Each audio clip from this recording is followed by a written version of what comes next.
बोल पेम सोम श्री सदगुरु महर्षि में ही परमहंस महाराज जी की जय। गुरुदेव का प्रवचन आध्यात्मिक प्रश्नोत्तर जिज्ञासा समाधान।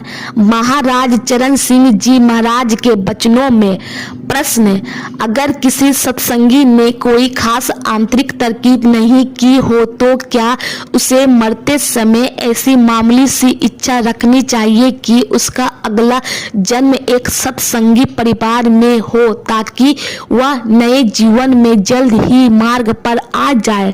क्योंकि मैंने सुना है कि मरने के बाद तीसरे तिल से ऊपर के सुंदर मंडलों में तरकीब करना ज्यादा कठिन है।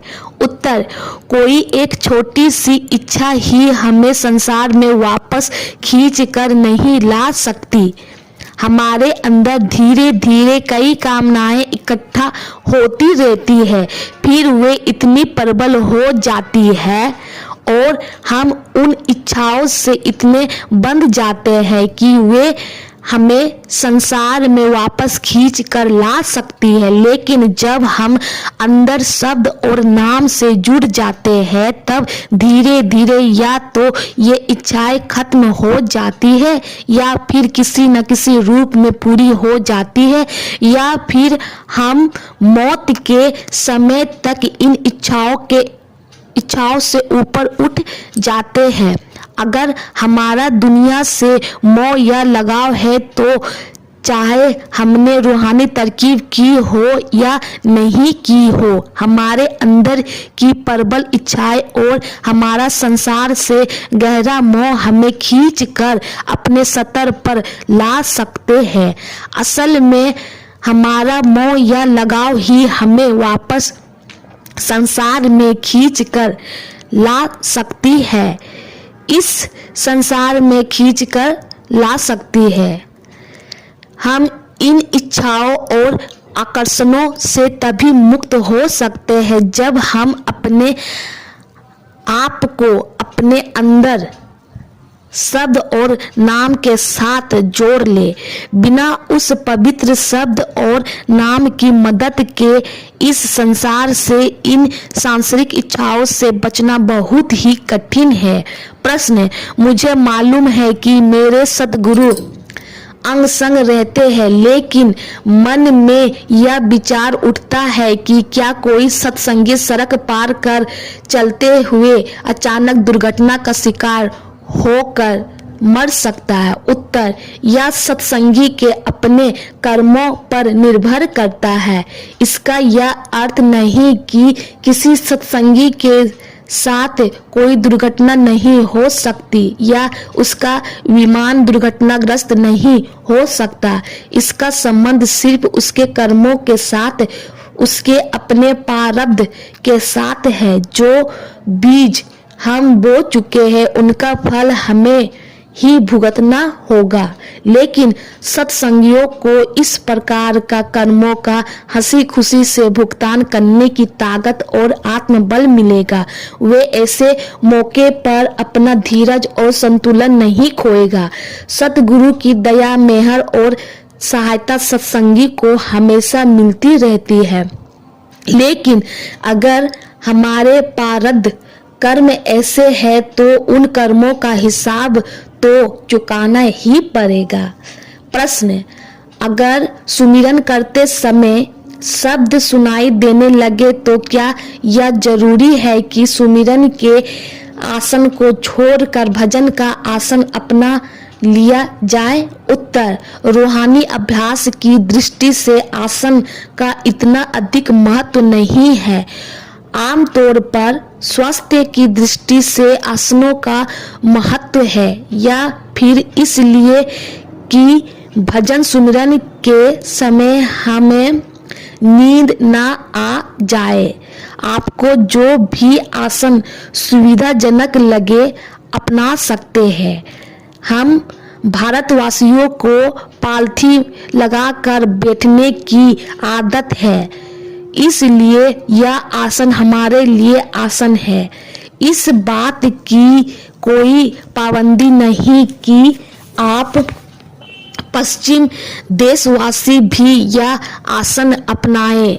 आपको जो भी आसन सुविधाजनक लगे उसी का उपयोग करें। हमारे शरीर से लड़ना नहीं है, हमें शरीर से लड़ना नहीं है। अगर हम पूरे समय शरीर से युद्ध ही करते रहेंगे तो एकाग्रता प्राप्त करना और अपने अंदर शब्द से जुड़ना असंभव हो जाएगा। जो भी आसन आपको सुविधाजनक हो उसी का उपयोग करने की कोशिश करें। प्रश्न, सत्संग की पुस्तकों में जोर दिया जाता है कि सिर्फ सद्गुरु ही हमारा सच्चा मित्र और हितैषी है।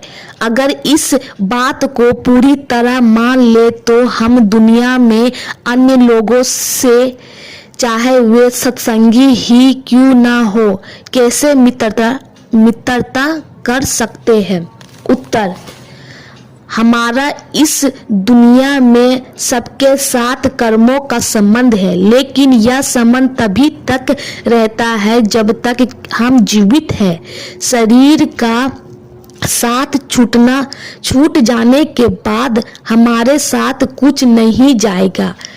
हमें सब कुछ यहीं छोड़ देना होगा। मैं अक्सर नाटक की मिसाल देता हूँ। हर एक्टर एक रंगमंच पर आकर अपना पाठ अदा करता है, कोई पति का, कोई स्त्री का और कोई बच्चे का। लेकिन पाठ खत्म होने पर जब एक्टर मंच पर से उतर जाता है तब उसका दूसरे एक्टरों के साथ कोई रिश्ता नहीं रहता। ऐसे ही हमारा भी एक दूसरे के साथ कोई असली या पक्का रिश्ता नहीं है। यह सब कर्मों का लेन देन है। हम सिर्फ कर्मों का हिसाब चुकाने के लिए ही किसी न किसी रूप में यहाँ इकट्ठे कर दिए जाते हैं। आपने बाइबिल में पढ़ा ही है, किसी ने हजरत ईसा के पीछे उनकी माँ को खड़े देख कर कहा था, देखो तुम्हारी माता उधर खड़ी है और तुमसे बात करना चाहती है।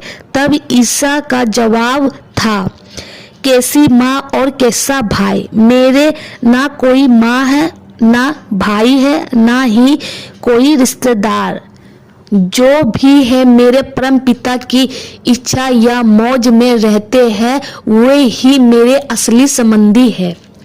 सो हमारा असली रिश्ता उनके साथ है जो उस वर्ड, उस नाम या उस शब्द की डोर में इकट्ठे बंधे हुए हैं। उनके साथ ही हमारा असली रिश्ता है, क्योंकि हमें अंत में उसी एक गडरिये के बारे में जाना है। यह सांसारिक नाता सिर्फ कर्मों का हिसाब चुकाने के लिए है। हम सब माँ बाप और बच्चों के रूप में जन्म लेकर दुनिया रूपी रंगमंच पर अपना अपना पाठ अदा कर रहे हैं, लेकिन जब हम दुनिया से चले जाते हैं तो हमारा किसी के भी साथ कोई रिश्ता नहीं रहता। इसलिए हमारा असली संबंध केवल अपने सद्गुरु से है, क्योंकि सद्गुरु को वापस जाकर परम पिता में समा जाना है। हम भी सद्गुरु के प्रेम से बंधे हुए वापस जाकर परम पिता परमात्मा में समा जाते हैं। अंत में जैसा कि हजरत ईसा ने फरमाया, तुम मुझसे हो और मैं परमात्मा में, इसलिए तुम भी परमात्मा हो। जब हम उस परमानंद उस प्रभु से एकाकार हो जाते हैं तो असली रिश्तेदारी है।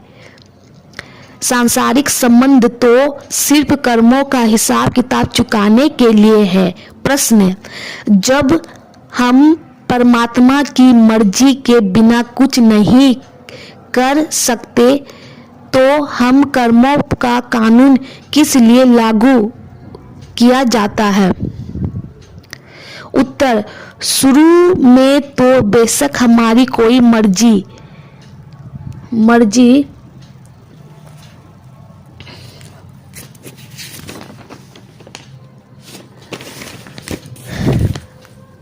नहीं थी, क्योंकि परमात्मा ने इस सृष्टि की रचना करते समय हमारी कोई सलाह नहीं ली थी। परमेश्वर रचना करना चाहता था और हम रचना का हिस्सा बन गए। सृष्टि की रचना में हमारी मर्जी या इच्छा का कोई दखल नहीं था, लेकिन फिर उसने यह मन हमारे साथ लगा दिया जो कि इंद्रियों के भोगों का आशिक है। मन जो भी कर्म करता है, आत्मा को भी उनका फल भुगतना पड़ता है। असल में तो इस समय हमारी कोई स्वतंत्र इच्छा नहीं है, हमें कोई आज़ादी नहीं है, फिर भी एक सीमित सी आज़ादी जरूर बाकी है।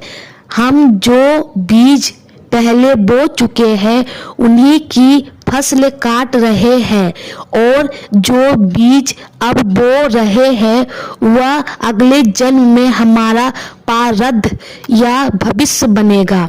इसलिए जो बीज हम अब बो रहे हैं अर्थात जो कर्म अब कर रहे हैं उनमें हमें थोड़ी सी आज़ादी है, लेकिन हमें जो कुछ पहले बोया है उसे काटने में किसी तरह की कोई भी छूट या आज़ादी नहीं है। हमें अपने पिछले कर्मों का नतीजा भुगतना ही होगा। हम आज़ादी से तभी कर्म कर सकते हैं जब हम सचमुच ही आज़ाद हो जाए। अभी हम स्वतंत्र नहीं हैं। इस समय मन हमारी आत्मा पर हावी है और साथ ही वह इंद्रियों का गुलाम भी बन बैठा है। इसी तरह हम मन और इंद्रियों के आगे लाचार है। हम जो भी कर्म कर रहे हैं पूर्ण स्वतंत्रता से बिल्कुल नहीं कर रहे हैं। हम चाहे जो सोचते रहे, लेकिन हमारा मन ही हमसे जबरदस्ती ये सब कर्म करवा रहा है। इसलिए हमें स्वतंत्रता या आज़ादी प्राप्त नहीं है। कर्मों से छुटकारा पाने के लिए आत्मा को मन का साथ छोड़ना पड़ेगा।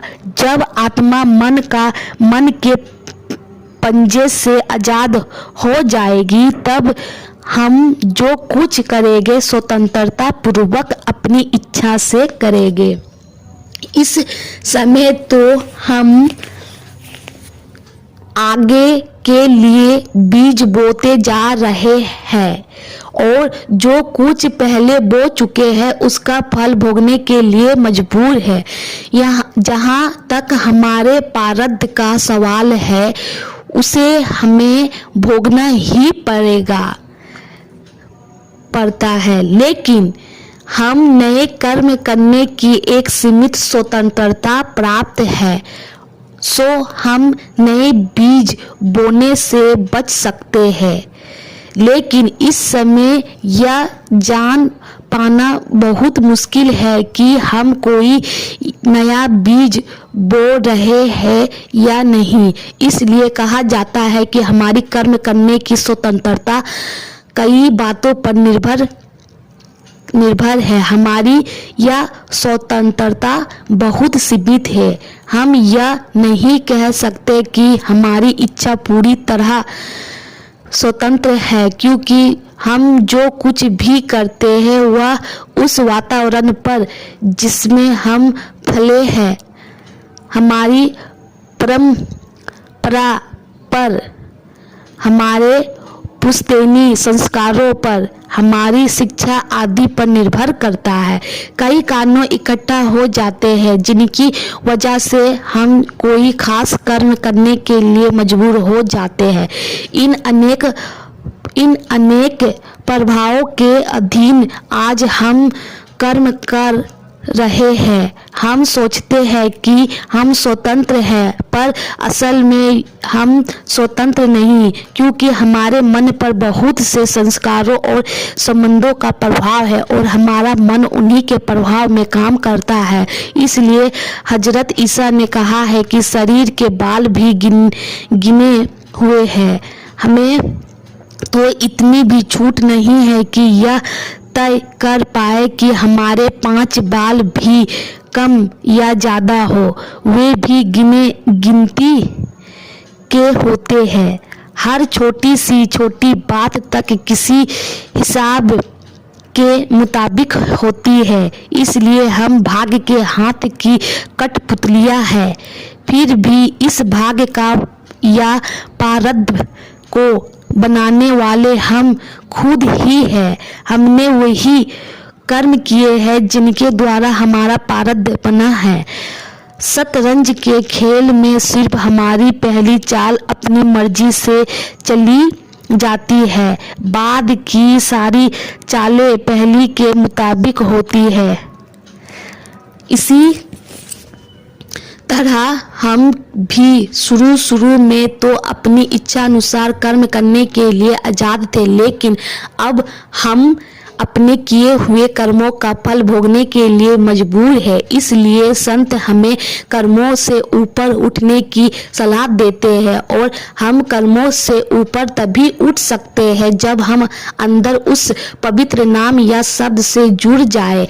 शब्द या नाम की मदद से हमारा मन निर्मल या पवित्र होता है। तब हम इस संसार में नए बीज नहीं बोते, या यही नहीं, हमारे अंदर पिछले किए हुए कर्मों के फल को भुगतने की ताकत आ जाती है। हमारी इच्छा शक्ति इतनी मजबूत हो जाती है कि हम शांति और स्थिरता के साथ खुशी खुशी अपने प्रारब्ध को भोग लेते हैं। प्रश्न: क्या इस दुनिया में रहते हुए अहंकार को पूरी तरह खत्म कर देना संभव है? यदि हाँ, तो इसे मिटाने वाले सर्वोत्तम उपाय क्या है? हमें इसके मिटाने का कैसे पता चलेगा? उत्तर: हमारी कोशिश तो अहंकार को मिटाने की ही है, और जैसे कि हम आपने पुस्तकों में पढ़ा है, अहंकार सिर्फ तभी मिट सकता है जब हमारा मन अंदर में शब्द या नाम से जुड़ जाए। शब्द या नाम की मदद के बिना अहंकार का नाश संभव नहीं है। हम इसे नाम की कमाई से मिटा सकते हैं। तब हमारे अंदर नम्रता आ जाती है और हमारा हृदय परमात्मा के प्रेम और भक्ति से भर जाता है। प्रश्न: यदि मुझे अपनी कमजोरियों का पता लग जाए तो मैं उनसे छुटकारा प्राप्त करना चाहूँ, फिर भी वे पीछा क्यों नहीं छोड़ते? उत्तर: हमने कमजोरियाँ इसलिए रह जाती है कि हम उनसे छुटकारा पाना नहीं चाहते। जब छोटा बच्चा चलना सीखना शुरू करता है तो स्वाभाविक ही वह कई बार गिरता है। वह फिर उठता है, फिर गिरता है, दोबारा उठकर खड़ा होता है, फिर गिरता है, पर धीरे धीरे चलना सीख लेता है। तब वह दोबारा नहीं गिरता। इसी तरह जब हम संत मार्ग पर चलने की कोशिश करते हैं तो अनेक कमजोरियां, लोभ, लालच आदि हमारे रास्ते में आते हैं, लेकिन इनसे घबराना नहीं चाहिए। हमें बार बार अपनी कमजोरियों से ऊपर उठकर संभल कर संत मार्ग पर चलने की कोशिश करनी चाहिए, ताकि हम संत मत के सिद्धांतों पर दृढ़ रह सके और अपना रूहानी संतुलन भी से प्राप्त कर सके। प्रश्न: संतों का एक सबसे महत्वपूर्ण गुण नम्रता होता है। क्या आप कृपया इस गुण के बारे में कुछ फरमाएंगे? उत्तर: परमात्मा यानी गुरु के प्रति प्रेम और भक्ति के बिना नम्रता नहीं आ सकती।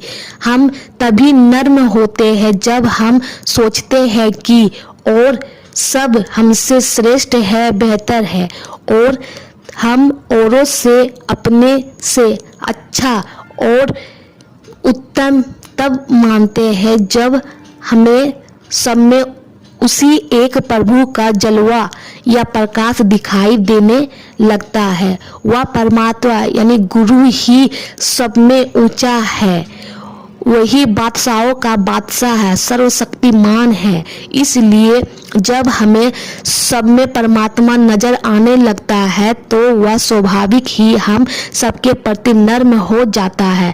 जब तक हम अपने आप को दूसरे से ऊंचा समझते हैं तब तक कभी भी नर्म नहीं हो सकते। हमें जब तक अहंकार है हम ना तो नर्म हो पाते हैं और ना ही दीन। जब हम अहंकार को मिटाकर अपने अंदर और सारी सृष्टि में परमात्मा के दर्शन करने लायक बन जाते हैं तो हमारे अंदर स्वाभाविक रूप से सच्ची नर्मता आ जाती है। बोल प्रेम से ओम श्री सद्गुरु महाराज की।